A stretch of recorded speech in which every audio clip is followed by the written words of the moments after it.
Hello, this is a short tutorial telling you where energy comes from and how it is transferred from one place to another. It is suitable for years 7 and 8. On the left are different ways we can store energy. They are thermal, which you probably know as heat, kinetic, which you feel as movement, elastic, which is the squashy stretchy stuff, gravitational, and chemical. However, there are other sources of energy available to us, and they are light, sound, electrical, nuclear, and magnetic. Let's go through each one in turn. Thermal energy,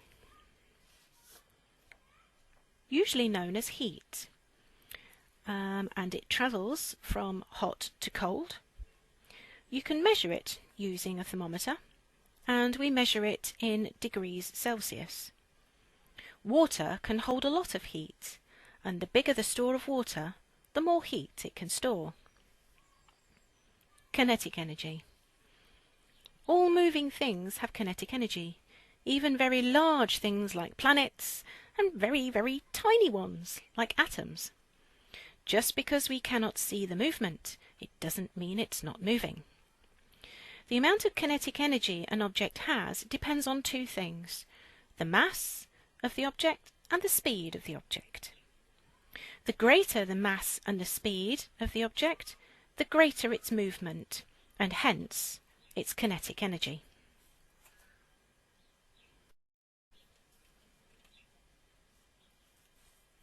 Elastic energy. Some objects can change shape reversibly. Rubber balls, springs, and elastic bands are like this.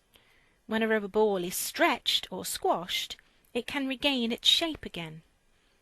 Elastic potential energy is stored in a stretched or squashed material, and then is released when it regains its shape again.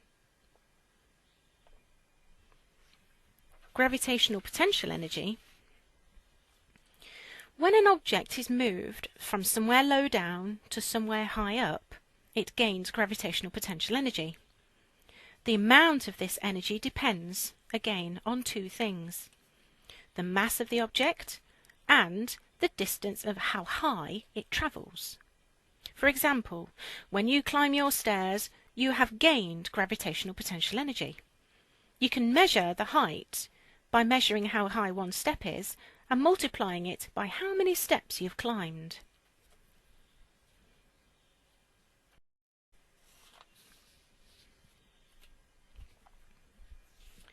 Chemical energy.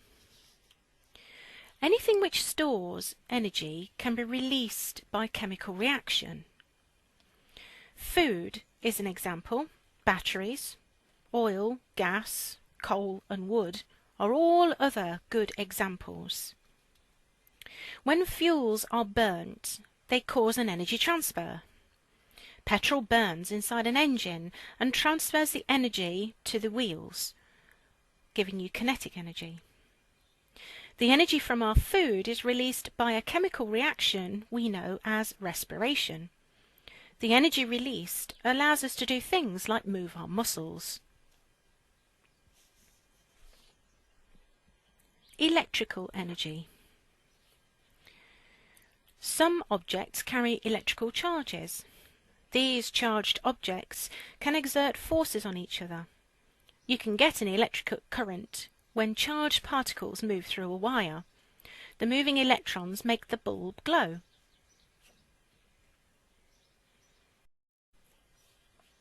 Magnetic energy. Some objects can be magnetized and create a magnetic field. They can exert forces on other magnetized objects or on magnetic materials. If you happen to have a compass, you will see it is magnetized to point north.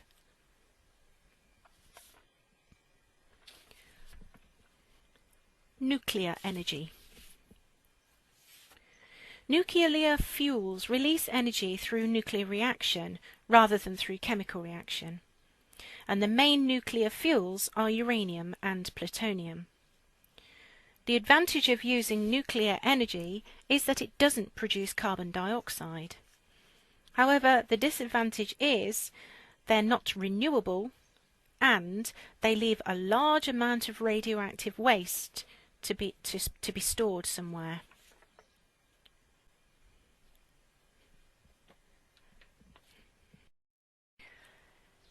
Light energy travels in waves and makes it possible to see the world around us. Our main light source is the sun, but other light sources include fire, stars, light bulbs, and torches. Sound energy also travels in waves and helps us to hear. We can hear a broad range of sounds, but if the frequency is really low, then the waves are felt as vibrations or rumbles like in an earthquake. You will learn more about this wave activity in another topic, but for now, just think about them as energy sources.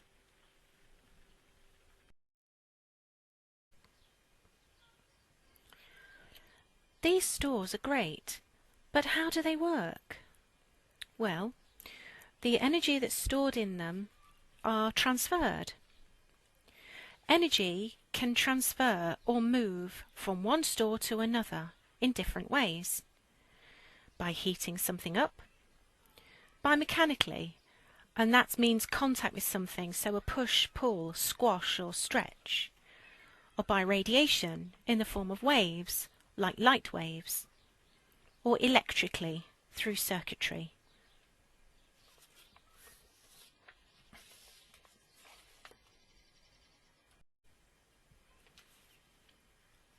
Here's some examples. So, the battery is a store of chemical energy. The energy is transferred through the wires to the lamp, which then transfers the energy to the surroundings as light. We see this as useful energy because we want the light from the light bulb. But there are also other energies transferred too. If you notice, when you go close to a light bulb, you notice it's hot because it also gives off heat. Now, when we switch a light bulb on, it's the light we want, not the heat. So the light is the useful energy and the heat is wasted energy. And it's what's known as it dissipates, so it disperses into the atmosphere as wasted energy. If you have a look at the car, the chemical energy store is the petrol tank. Once you start the engine and the petrol is burnt, that generates energy that turns the motor, which then becomes kinetic energy. Again, this is the useful energy because we want the car to move. What we also notice, though, is the vibration of the mechanisms from the car generates sound, and also the engine heats up. Neither of these are needed to make the car move, so sound energy and heat energy are wasted energy.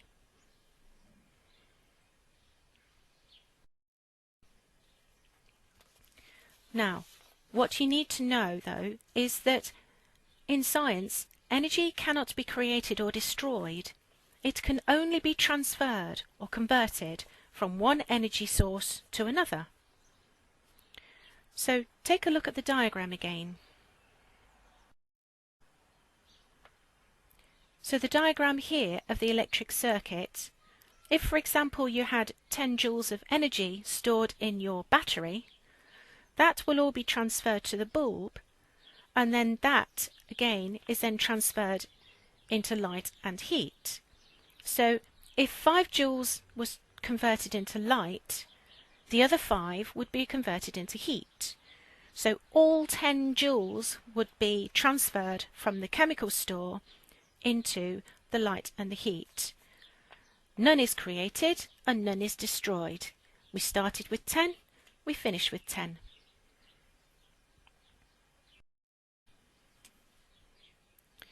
Now you've got the basics, you can check your learning by doing the Educate quiz, titled Energy Stores and Transfers.